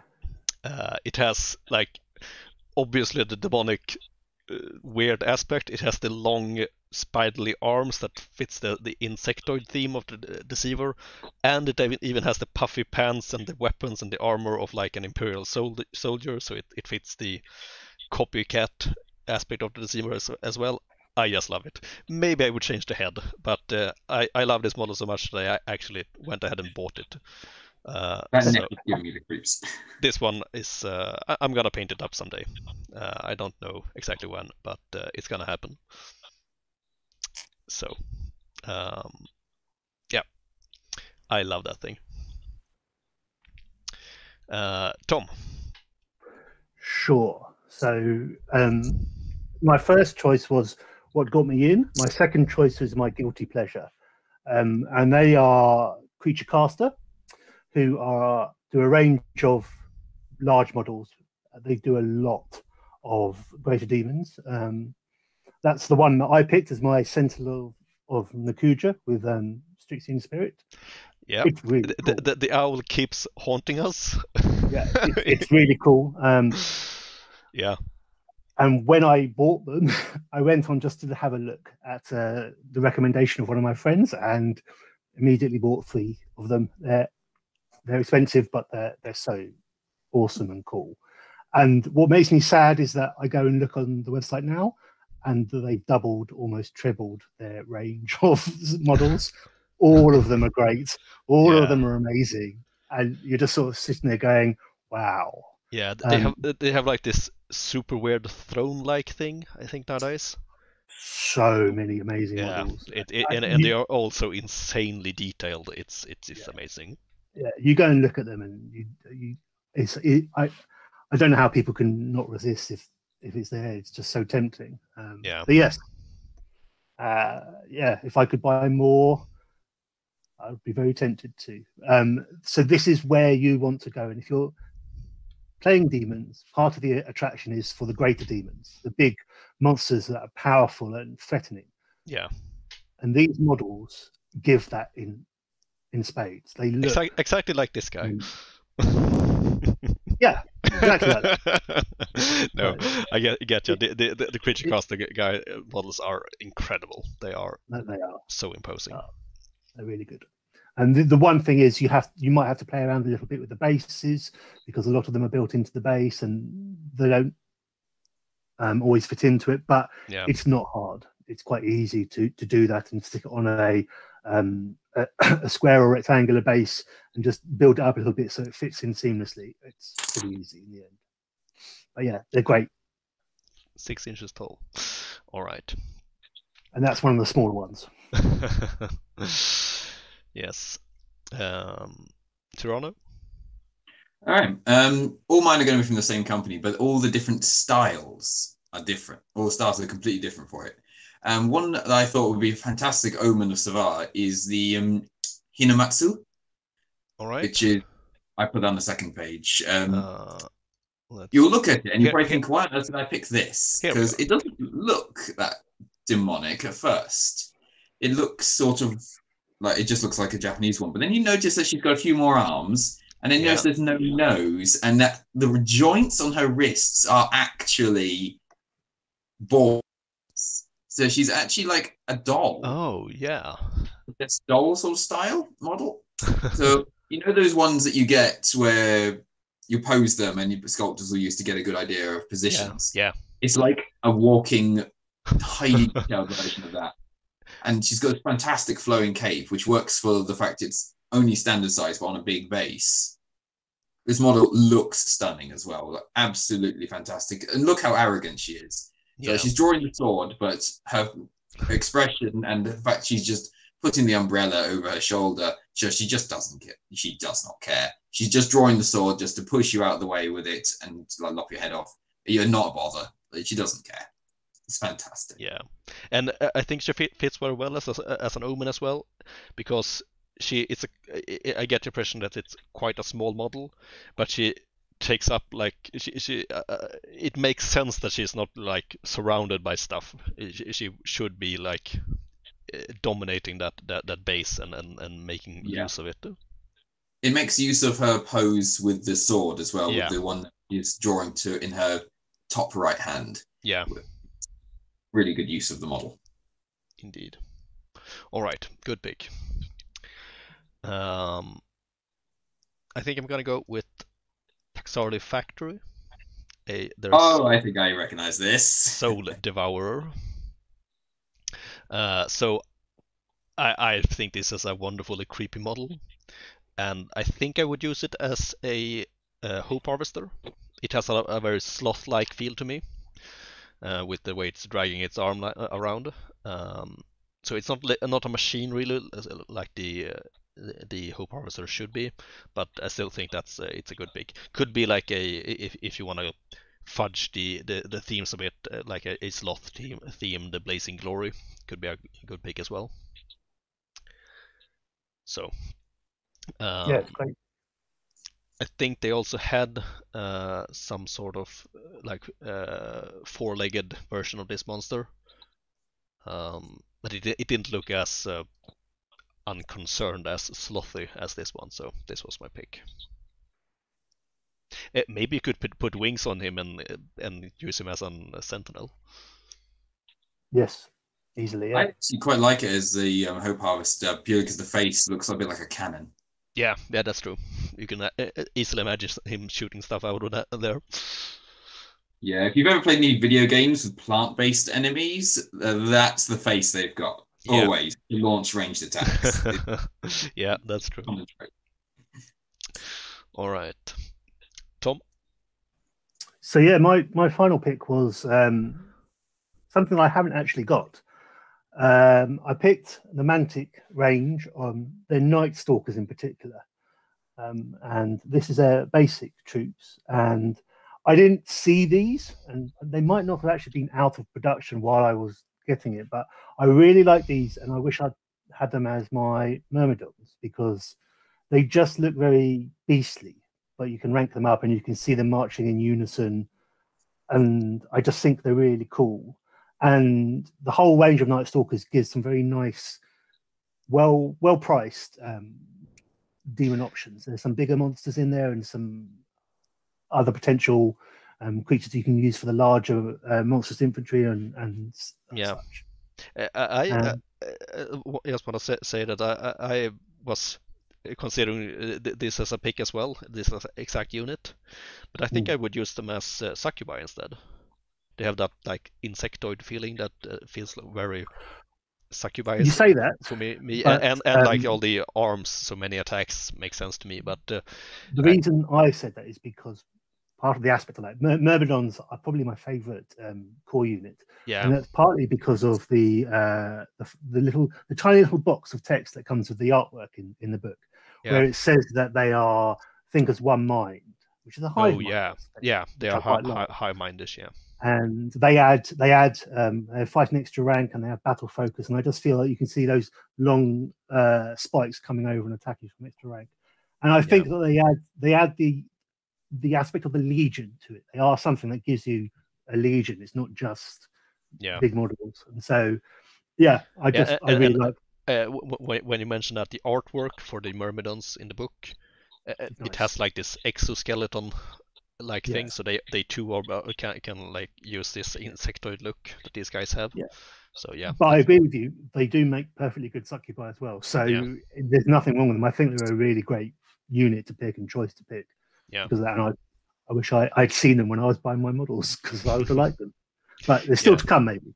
And Mantic, as I say, they have a great range of cool stuff, both in here and in the Forces of the Abyss as well, I think. Yes. With Night Stalkers. All right. Tyranno, your last pick. Yep. Once again, going back to weird, but this is a third aesthetic. These are the Frenzy. And I can only describe these as walking sharks.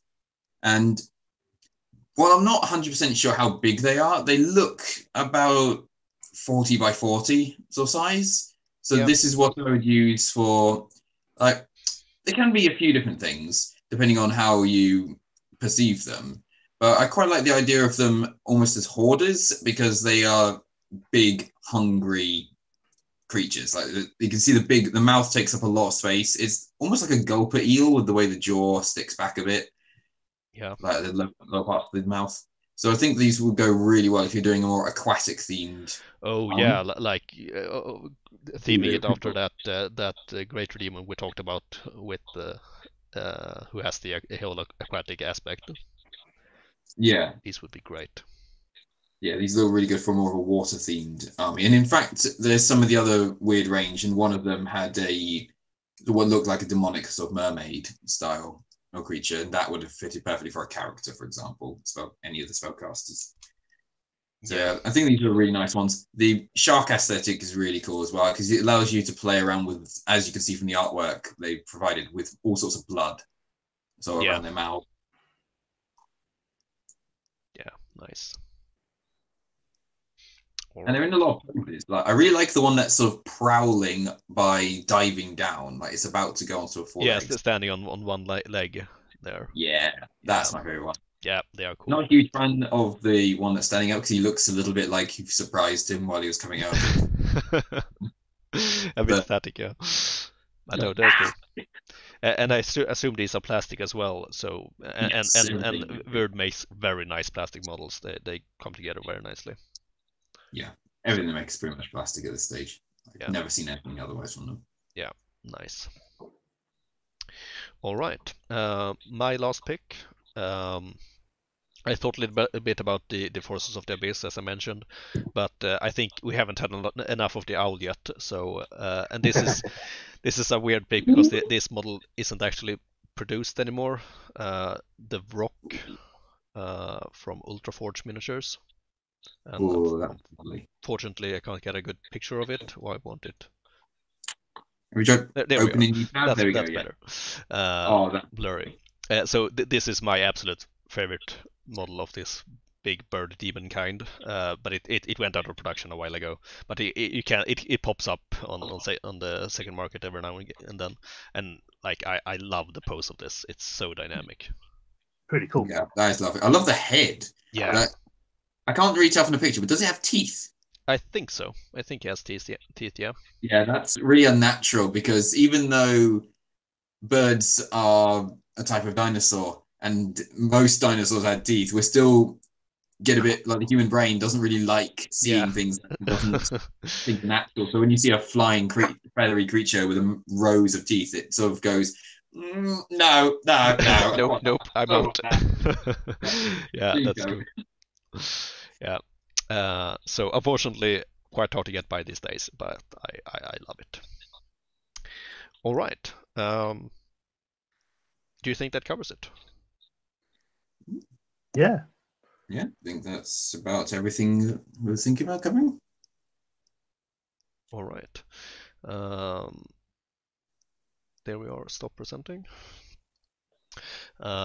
So, any final thoughts on the Daemon Legions? Nothing really, apart from just appreciating the team's works. I think that while they may have had a rocky start, like most things, it's come out really well. The end result has been something really unique and something I think Ninth Age can be proud of and stand on its own as its own unique thing. Yeah. Nothing I've ever seen. I've never seen anything like this in this sort of genre. It is a very strange book, but in a good way. Agreed. I agree. I think it's a great army if you're interested in modeling, because for me it highlights a lot of the strength of the Ninth Age as a game, in that you can literally use any models you like. I have played against the demon army made up entirely of fishman miniatures. Ollie. And it's great and amazingly themed and looks awesome on the table. But it's completely different from my army on the table. But it's the same book. And it's phenomenal. It's just really good. And so the point being is that you can go wherever you like with it. And the option of doing cool, fun conversions or single models or unit fillers makes it a really fun thing to play around with. And you're not going to give up that much strength or power in the games you play. You're still going to be good no matter what you pick, really. So it's very, very well done. Yeah. Yep. I do agree with the art thing, because I think with some of the armies, you do get tunneled a little bit. Like, for example, if you're playing Saurians, your lizards are almost certainly going to have some sort of Aztec theming to them, just due to either Games Workshop or people theming their reptiles with Aztec things, because of the Aztecs, or for example, worship of a lot of scaly creatures like snakes. You get a lot of overlap. But or for example, vampires, you're going to get some gothic, like Wallachian stuff is going to pop up with them all the time with the models. But I think with demons, you can just go nuts, and it allows your artistic side to just have some fun. Yeah, for sure. All right. So before we round it out, let's check back with our painting. How's it been going, Tom? So I managed to be quite productive, which is nice. I finished off my Omen model. I only had a little bit of highlighting of the gold, but it's come out as the detailed aspect. Yeah. So that's finished that. So I just have to mount that on its base.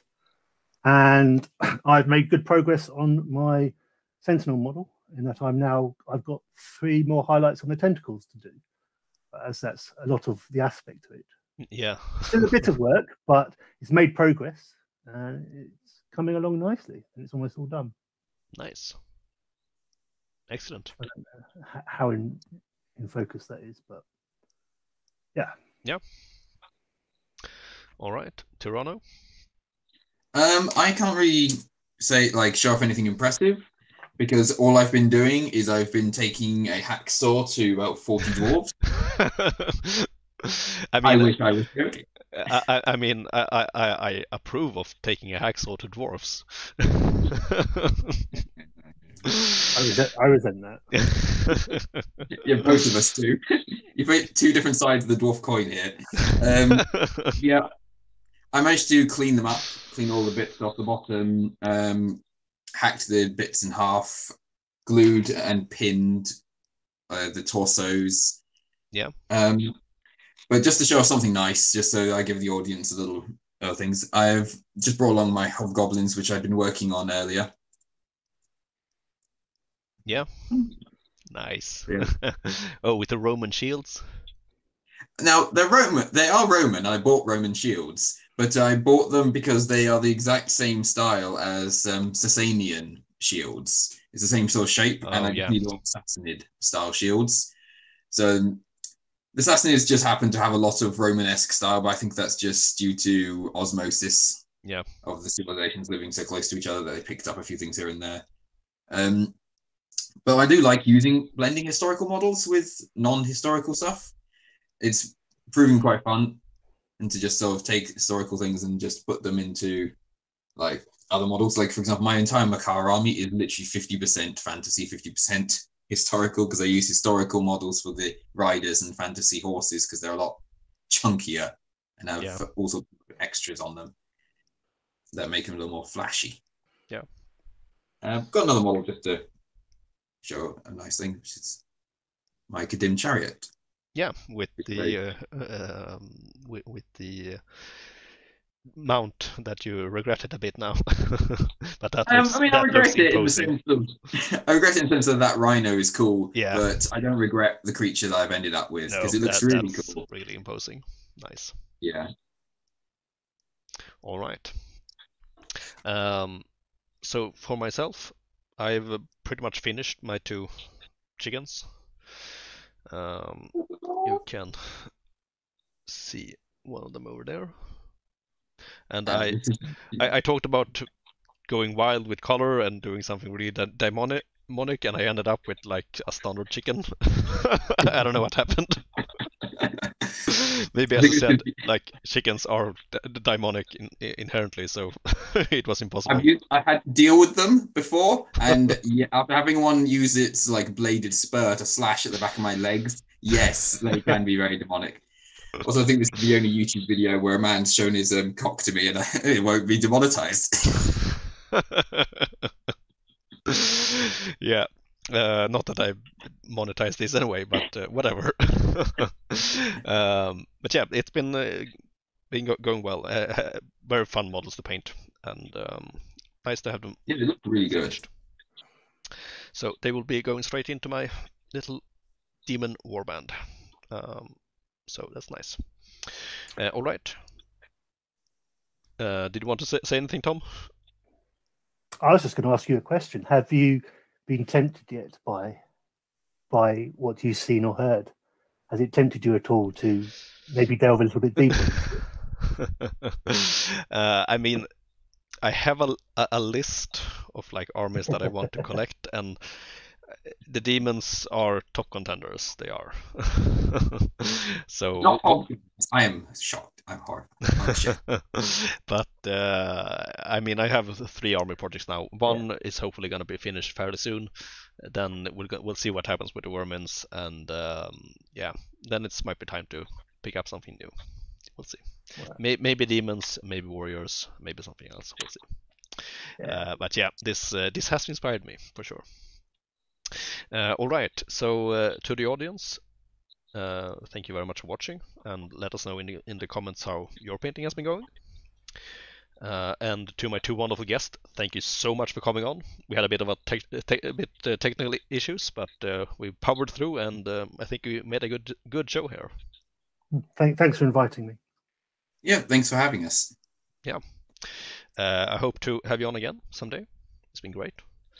Yeah, I'd love to come on if you cover the Hobgoblin book once that gets fine. Yeah. When people finally have time to finish. That sounds like a perfect show. That would be wonderful, for sure. I could even work on Hobgoblin models while I'm doing it. Now I don't have to hide them. Nice. All right. So again, thank you for coming on. Thank you for watching, dear audience. And I'll see you on the next one. Cheers.